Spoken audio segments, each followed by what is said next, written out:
Chapter 19. The fight was about to begin. We were at the end of the gravel road leading toward the Dwarven Kingdom, near the midway point between the capitals of Dworgen and Tempest. We rendezvoused with Geld and his construction team there, waiting for the moment to come. It was about time for Charybdis to appear. Vester had contacted King Gazel to explain the situation. We didn't even have to mention our pact. Gazel immediately deployed his knights for us. Beyond that, all we had to do was wait for the plan to unfold. We used the time to have Trainee, who had joined us on site, tell us more about Charybdis. I knew it was this super powerful monster already, but listening to her story, she made it sound even more hazardous than that. It was no exaggeration to say that it was as strong as a demon lord. She called Charybdis a spiritual life form, whatever that was. That term meant it could resurrect itself if defeated in one body by moving over to a new one. That sounded a little familiar to me. In fact, it sounded a lot like how Veldora worked. This Charybdis was born a very, very long time ago, running through cycles of death and rebirth. It is the cruel, brutal ruler of the skies. One could even call it the heaven-sent child of Veldora, the storm dragon, ruler and guardian of the forest. Did Trainee say something important there? Because it sounded kind of important. The child of Veldora, was my guess correct, after all? Wait a sec, I hurriedly interrupted. What do you mean, the heaven-sent child of Veldora? Trainee explained. Charybdis is a monster created by the accumulated piles of magicules that leaked out from Veldora. After our discussion with Trainee, we went over the details of our strategy one more time. The thing we had to watch out for the most with Charybdis was its unique magic interference ability. Using this made any magicules within a 1,000-foot radius of the monster go haywire. It could use its own powerful magic to interfere with the very way magicules worked. This was exactly why we needed an aerial offense that wasn't dependent on magic. Even if you had wings, though, could those be cancelled like magic, too? Less than understood. The principles of flight differ for creatures like winged horses and dragonutes. Their wings contain the power to control gravity, lightening their overall bodily weight and letting them adjust the flow of power to propel themselves forward. This method of flight is unrelated to the presence, or lack thereof, of magicules. Greater than. Judging by the Raphael's answer, my wings shouldn't be affected, either. I did find it a bit strange that having these wings alone let me fly. Turns out it had nothing to do with physical strength. I didn't have to flap my wings a bunch to stay aloft, not that it mattered at the moment. Benimaru and his friends, meanwhile, were already debating how they were going to fight. Aren't you guys forgetting something important? Don't tell me you've forgotten who I am. Some big ol' fish isn't gonna make me break a sweat. I am one heck of a beating. It was Milam, who had changed into battle gear while I wasn't paying attention. She stuck her small chest forward, trying to look as defiant as possible. Great, I was all ready to welcome her to the force. But Sheehan had to go and turn her down. I'm afraid we can't allow that. It'll put you in a bind, Sir Rimuru, and this is an issue for our town to handle. Why would it put me in a bind? Just as I was thinking that, Shuna butted in. She's right. It'd be a mistake to rely on her for everything, just because she's our friend. But if Sir Rimuru is in serious trouble, we will gladly ask for her support then. I'm kind of in serious trouble right now, guys. Not that I could say that out loud to them. The others were all nodding. They were keen to defend their home by themselves as well. I wouldn't get away with relying on Milam from the start. You heard them, Milam. Just trust in me, okay? I hated to turn her down, but I did. Way to go, man. You barely trust in yourself. I kept the thought a secret. What? And here I thought my time had finally come to shine, too. Milam hung her head in disappointment. She was ready for action, changing her clothes for it and everything, so the shock of being refused must have been intense. She stole a few glances at me, looking ready to cry, but I couldn't do anything for her. It was a disappointment for me, too. So that's what was on our plate, then. It was us against Charybdis. Ultimately, we decided to just try fighting it and see what happened. There was little point debating any further at this juncture, so instead we would try out whatever attacks we thought could work. Eventually, my magic sense picked up a group of 14 monsters approaching us. It wasn't long before we could see them. Even from afar, the eerie sight was astounding. Giant sharks, over 60 feet in length, were gracefully swimming across the sky. Their bodies were protected by solid, stiff dragon scales that would assuredly deflect most garden variety attacks. It was shaped like a shark, but at the core, it was a completely different monster. With them was another, even more bizarre sight: the gigantic dragon accompanying the 13 sharks. Its size was enormous, making the megalodons look tiny by comparison. Maybe 3 or so times their size. Its total length had to be over 150 feet or so. There was a single large eyeball on the bottom of its wedged, shark-like head. On the top was a pair of solid-looking horns that appeared as if they could gouge their way through solid stone, or anything else for that matter. By comparison, its limbs looked like mere decoration, tacked onto its shark-shaped torso, but the 2 pairs of wings on its back, one larger than the other, looked almost exactly like Veldora's. And with that, hostilities began. Eat this, Hellflare. Benimaru kicked things off by choosing his biggest, strongest wide-range flame attack. Always something classic about using your most powerful move the moment you meet your enemy. And the results? You're kidding me, I put everything I had into that. Benimaru's frustrated muttering was understandable. Charybdis continued to leisurely soar through the air.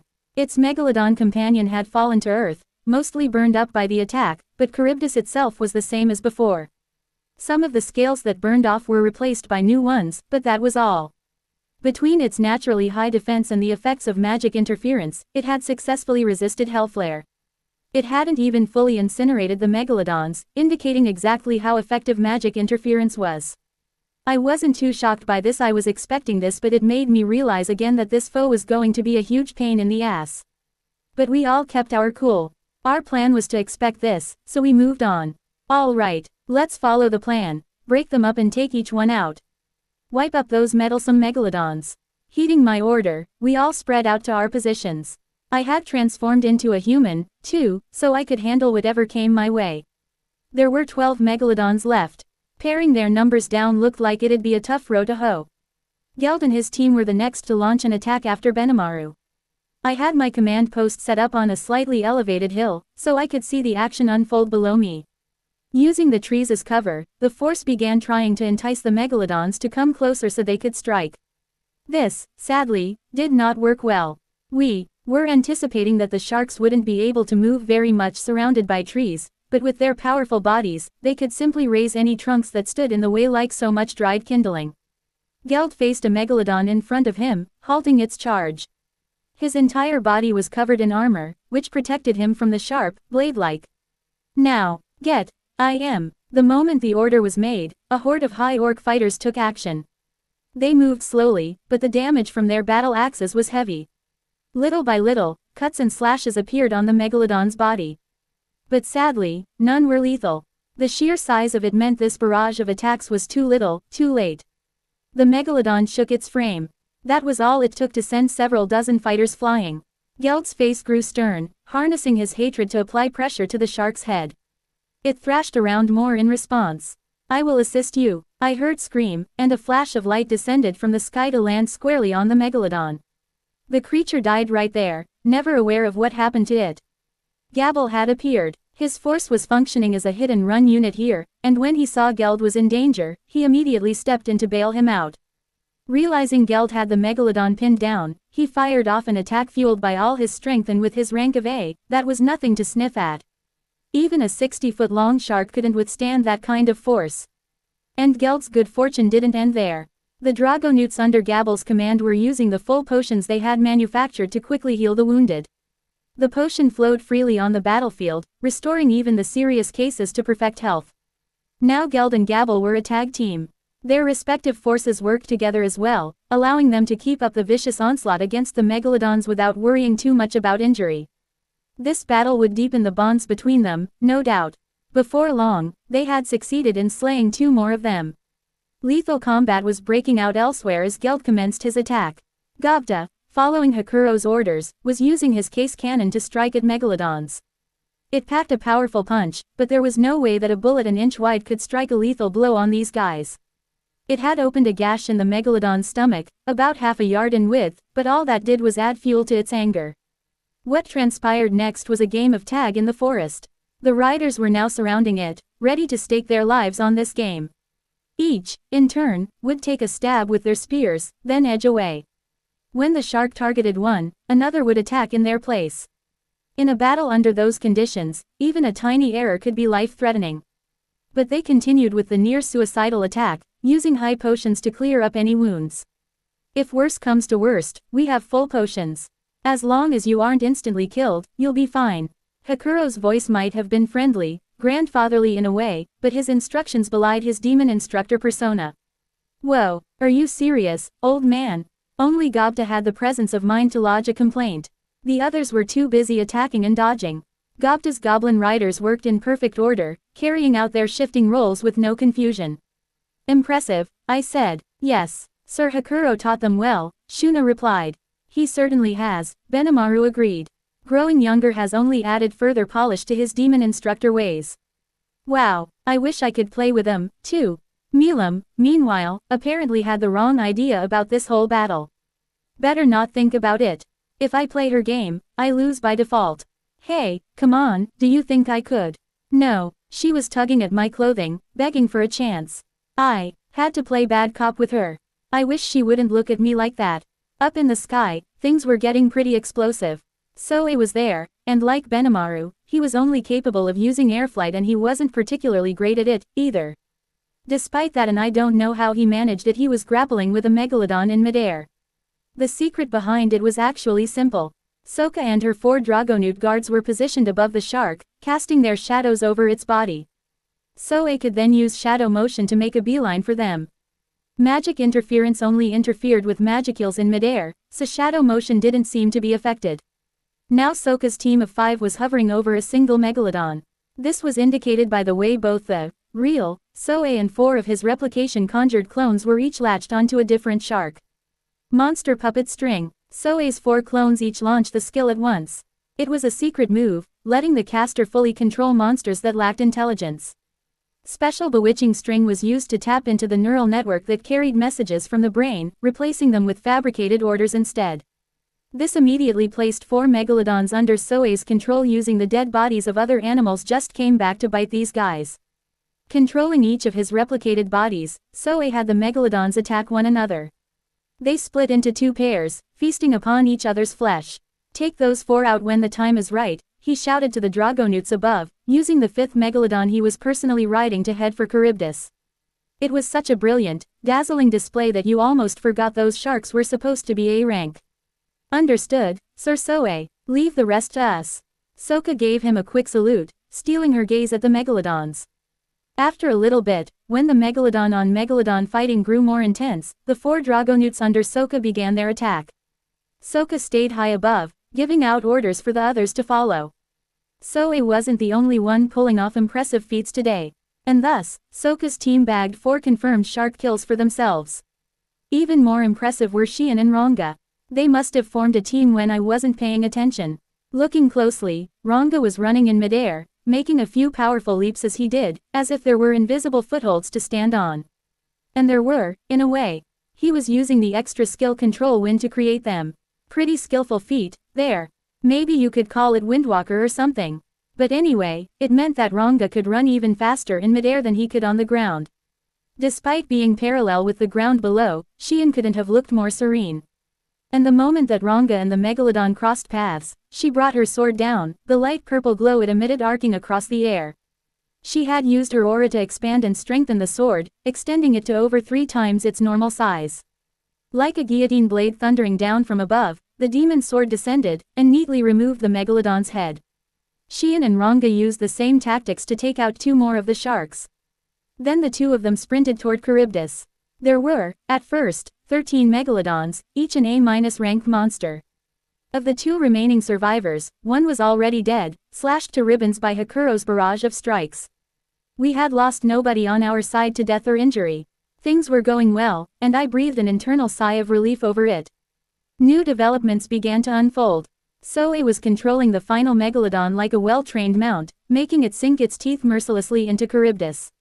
It was latched onto the great dragon now, looking like a work of surrealist art. The megalodon was still alive, but it was no longer any sort of threat. That just left Charybdis to tackle. Paying no further mind to the megalodon, Soe flew over to Charybdis. Xian and Ranga were on the dragon's back. Presumably they had climbed up to a pretty high altitude to avoid magic interference, then dive-bombed down on it. Looking at Charybdis, though, the sheer size of it was mind-blowing. Being over 150 feet long was a threat in and of itself. Simply dropping a mass that size on a city from above would result in unimaginable damage. Before my eyes, Soe, Xian, and Ranga had commenced their attack on Charybdis. Things have been going well so far. Maybe, but despite my wishes, it wasn't that easy. The sheer size was a true menace, and now that was clearer than ever. All three launched attacks, but none worked at all.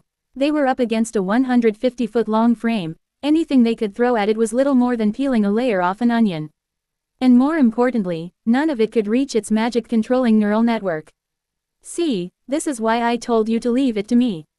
Even at a time like this, Milam was still wheedling incessantly. I had no time for her at the moment. Oh no, Trainee suddenly shouted. Its single eye flashed red for a moment. That might be a sign that Charybdis is preparing to attack, Benimaru explained. I saw it, too, guys, okay. I was just, taking a more laid-back approach to assessing it. Besides, Xian had just summoned her full aura to bust out an Ogresword cannon, so I was kind of distracted by that. Maybe that's what pissed Charybdis off, but regardless of the reason, it looked dangerous. I decided to send a thought communication their way. Did you hear that? It might be hatching something, so keep your guard up. Yes, Sir Rimuru. Understood. I hear you, my master. I nodded at the replies. I'm sure they didn't need that. Keep your guard up, reminder, but hey, just in case. But my message turned out to be an incredibly good idea. Just a moment later, Soe and the others were exposed to a truly massive attack. A deafening sound akin to fingernails on glass filled the air, itself enough to make it feel like your very soul was being contaminated. It was the sound of the scales that covered Charybdis's body grating against one another. And then, my heavens, I had no idea it possessed an attack like that. This is bad. It can't be evaded. The tension was clear in Trainee's and Benimaru's voices. And in the midst of it, so this is Tempest scale, the attack that made Charybdis feared as a tyrant. Never seen that before. That was Milam. Having nothing else to do, she was offering color commentary to me now. The name of it doesn't matter. And if you knew about that, I really wish you could have told us. Right now, I was more worried for Xian and our other allies. It had happened right after I warned them to stay on guard, so Soe, Xian, and Ranga were just barely able to take evasive action. But they were being threatened by Charybdis's overwhelming supply of scales, hundreds, thousands, tens of thousands being shot out in all directions like high-caliber bullets. They varied in size, but even the tiniest were several inches in diameter. Take one unguarded, and it'd no doubt be even more disastrous for you than a sword slash.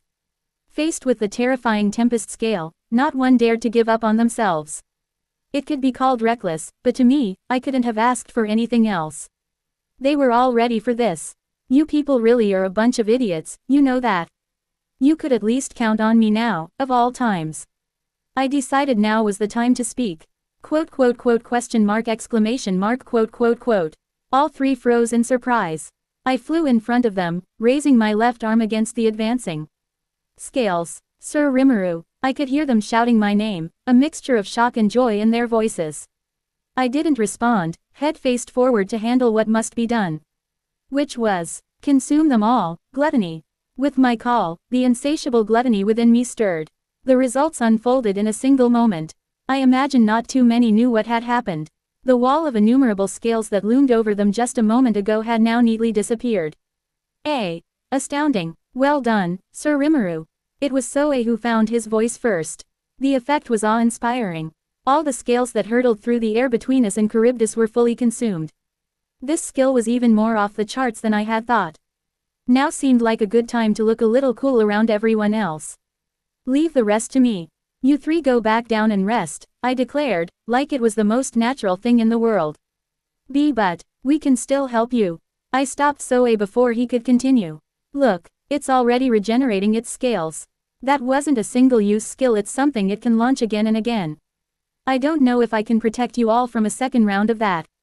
We should be glad that we made Charybdis attack us at all. Really, if we didn't know about those scales and left the Pegasus Knights to handle it, the casualty list would have been huge. You can be proud of yourselves today, people. I wish you good luck. Be careful, Sir Rimuru. You may summon me at any time, Master. Ranga carried them off after they all said their farewells. Now, then, I just gave them that big arrow act, but being faced with this huge freak, I wasn't exactly feeling serene. No point whining about it now, though. I'll just have to do what I can. To kick things off, I fired a bolt of magic fire, one of my new moves. The moment it struck Charybdis, a searing dark flame burned and wrinkled its skin. Just as I thought it worked. A regular old spout of fire would have been snuffed out by its magic resistance. Dark flame would have been no different, its magical energy dissipating the moment it made contact. To get around that, I'd either have to make physical contact with it and attack, or as I did now cover my magic with something else until it makes contact. That's why I tried loading a magical bolt with dark flame and shooting it. The result was a success, making Charybdis writhe in pain from the intense heat. Or at least, act a little irritated, maybe. It's so big that I wasn't sure that bolt did much damage at all. Can't give up now, though.